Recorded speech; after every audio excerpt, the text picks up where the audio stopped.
জাতীয় দলের ব্যস্ততার ঈদের ছুটি কাটিয়ে মাঠে ফেরার অপেক্ষায় দেশের ঘরোয়া ফুটবল। মঙ্গলবার মাঠে ফিরছে ফেডারেশন কাপ আর শুক্রবার থেকে প্রিমিয়ার লিগ।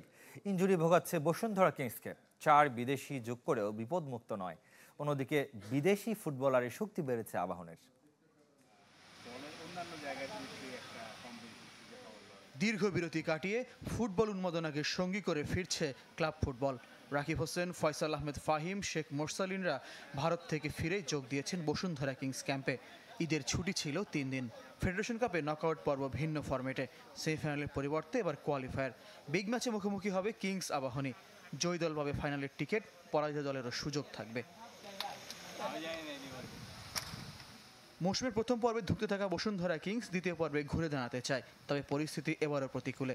বিশ্বনাথ ঘোষ আগে থেকে ইনজুরিতে, তবু বর্মন ফিরলেও পুরো ফিট নন। নতুন করে যোগ হয়েছে তারিক কাজীর ইনজুরি। নতুন 4 বিদেশি ফুটবলারকে সাইন করালেও কাগজ জটিলতায় একজনের সহসা মাঠে নামার সুযোগ নেই। মিগুয়েল ফিগুয়েরা পারিবারিক কারণে দলের সাথে নেই। মিগেলের ব্যাপারটাও ম্যানেজমেন্টের হাতে। আমরা আপ টু দ্য মার্ক এখন পর্যন্ত যাই না। ওর পারিবারিক একটা সমস্যার জন্য করে না, ও আসার কথা।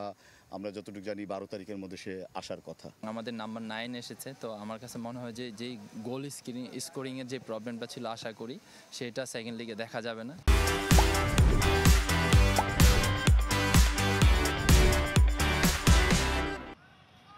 আবাহনীর ব্যস্ততাও বিগ ম্যাচ সামনে রেখে একই সাথে মৌসুমের বাকি অংশের প্রস্তুতি আকাশে নীলদের। লিগের প্রথম লেগে কুমিল্লায় কিংসকে হারিয়েছিল মারুফুল হক শিষ্যরা। এবার ফেডারেশন কাপেও একই ভেন্যুতে ম্যাচ। শক্তি বৃদ্ধি হয়েছে বিদেশি ফুটবলার যোগ দেয়।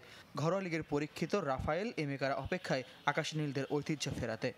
2 জন ফরেন প্লেয়ার বিগত আরও আগে আমাদের ক্লাবে খেলে গেছে, আমাদের পরিচিত। তো আমরা সবাই তাদের সাথে আরো বেশি ভালোভাবে মানিয়ে নেওয়ার চেষ্টা করছি। আলহামদুলিল্লাহ সবাই ফিট আছে। পুরো রোজার মাসে ট্রেনিং করেছি, মাঝখানে ঈদ ছিল, ঈদের জন্য 3 দিন ব্রেক করার পরে আমরা আবার ট্রেনিং শুরু করেছি।